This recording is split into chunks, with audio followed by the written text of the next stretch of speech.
रात खबर ना है खेरपुर जा कुछ मानू आया इन अची कैंप ही है सूरत हाल जी इन पास है तो ही 11,000 की तार है वो एग्जैक्टली वणन से टच करे थी ही तकरीबन जेके भी वण इन सभी में अर्थ है जी लाइट इंदी इतने अर्थ पैदा इतने बोर्ड मुतासिर उन्हनि खे सो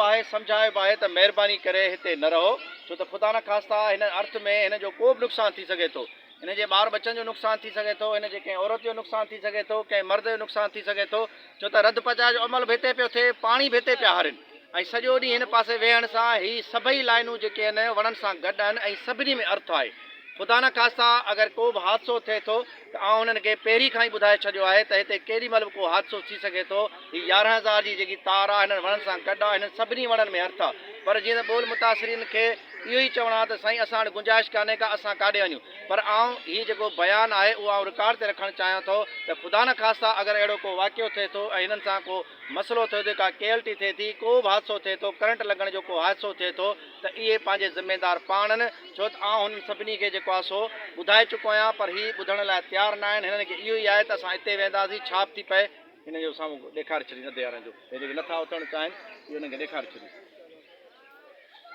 ये दोस्त जेके आहिनि इहे साम्हूं